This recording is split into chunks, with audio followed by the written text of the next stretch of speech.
ఆశ్చర్యకరమైన బైబిల్ పాఠముగా ఆదికాండం 45వ అధ్యాయం చదువుకుందాము.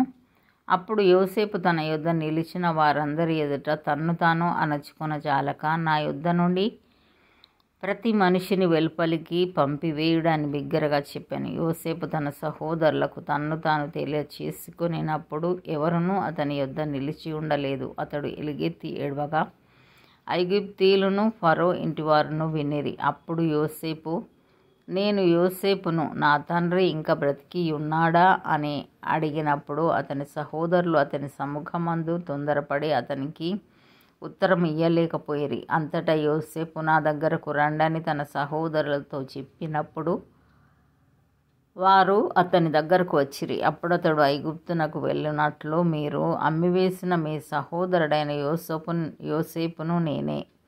అయినను నేను ఇక్కడికి వచ్చినట్లు మీరు నన్ను అమ్మివేసినందుకు దుఃఖపడకుడి, అది మీకు సంతాపం పుట్టింపనీయకుడి. ప్రాణరక్షణ కొరకు దేవుడు మీకు ముందుగా నన్ను పంపించెను. 2 సంవత్సరముల నుండి కరువు దేశంలో నున్నది. సేద్యమైనను కోతయైనను లేని సంవత్సరములు ఇంకా 5 వచ్చును. మిమ్మును ఆశ్చర్యముగా రక్షించి దేశంలో మిమ్మును శేషముగా నిలుపుటకును ప్రాణముతో కాపాడుటకును దేవుడు మీకు ముందుగా నన్ను పంపించెను. కాబట్టి దేవుడే గాని మీరు నన్ను ఇక్కడికి పంపలేదు. ఆయన నన్ను ఫరోకు తండ్రిగాను అతని ఇంటి వారికి అందరికీ ప్రభువుగాను ఐగుప్తు దేశమంతటి మీద ఏలికగాను నియమించెను. మీరు త్వరగా నా తండ్రి యొద్దకు వెళ్ళి అతనితో, నీ కుమారుడైన యోసేపు దేవుడు నన్ను ఐగుప్తు దేశమంతటికి ప్రభువుగా నియమించెను, నా యొద్దకు రమ్ము, అక్కడ ఉండవద్దు. నీవు గోషేను దేశమందు నివసించెదవు. అప్పుడు నీవును నీ పిల్లలను, నీ పిల్లల పిల్లలను, నీ గొర్రెల మందలను, నీ పశువులను, నీకు కలిగినది యావత్తును నాకు సమీపముగా నుండును. ఇకను 5 కరువు సంవత్సరములు వచ్చును గనుక నీకును నీ ఇంటి వారికి నీకు కలిగినదంతటికిని పేదరికము రాకుండా అక్కడ నిన్ను పోషించెదనన్నాడని చెప్పుడి. ఇదిగో, మీతో మాట్లాడుచున్నది నా నోరే అని మీ కన్నులను నా తమ్ముడైన బెన్యామీను కన్నులను చూచుచున్నవి. ఐగుప్తులో నాకు కలిగిన సమస్త ఘనతను మీరు చూచినది యావత్తు నా తండ్రికి తెలియచేసి త్వరగా నా తండ్రిని ఇక్కడికి తీసుకొని రండని తన సహోదరులతో చెప్పి తన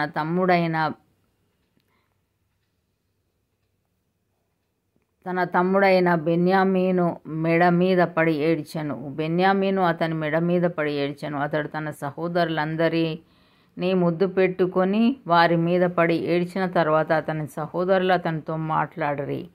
యోసేపు యొక్క సహోదరులు వచ్చిన వర్తమానము ఫరో ఇంటిలో వినబడెను. అది ఫరోకును అతని సేవకులకును ఇష్టముగా నుండెను. అప్పుడు ఫరో యోసేపుతో ఇట్లనెను, నీవు నీ సహోదరులను చూచి మీరిలాగు చేయుడి, మీ పశువుల మీద బరువులు కట్టి కనాను దేశమునకు వెళ్ళి మీ తండ్రిని మీ ఇంటి వారిని వెంటబెట్టుకొని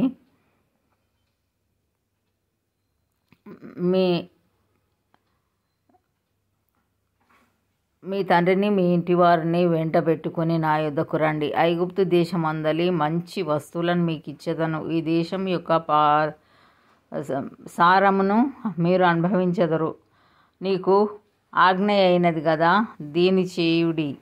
మీ పిల్లల కొరకును మీ భార్యల కొరకును ఐగుప్తులో నుండి బండ్లను తీసుకొని పోయి మీ తండ్రిని వెంటబెట్టుకొని రండి. ఐగుప్తు దేశమంతటిలో నున్న మంచి వస్తువులు మీవే అగును గనుక మీ సామాగ్రిని లక్ష్యపెట్టకుడని చెప్పుమనగా ఇశ్రాయేలు కుమారులు అలాగుననే చేసిరి. యోసేపు ఫరో మాట చొప్పున వారికి బండ్లను ఇప్పించెను, మార్గమునకు ఆహారము ఇప్పించెను. అతడు వారికి 2 దుస్తుల బట్టలు ఇచ్చెను. బెన్యామీనుకు 300 తులముల వెండియును 5 దుస్తుల బట్టలు ఇచ్చెను. అతడు తన తండ్రి నిమిత్తము ఐగుప్తులో నున్న మంచి వస్తువులను మోయిచున్న 10 గాడిదలను మార్గంనకు తన తండ్రి నిమిత్తం ఆహారంను ఇతర ధాన్యమును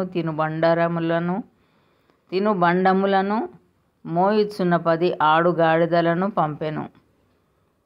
అప్పుడతడు తన సహోదరులను సాగనంపి వారు బయలుదేరుచుండగా మార్గమందు కలహపడకూడని వారితో చెప్పెను. వారు ఐగుప్తు నుండి బయలుదేరి కనాను దేశమునకు తన తండ్రి అయిన యాకోబు నొద్దకు వచ్చి, యోసేపు ఇంకా బ్రతికియుండి ఐగుప్తు దేశమంతటిని ఏలుచున్నాడని అతనికి తెలియచేసిరి. అయితే అతడు వారి మాట నమ్మలేదు గనుక అతడు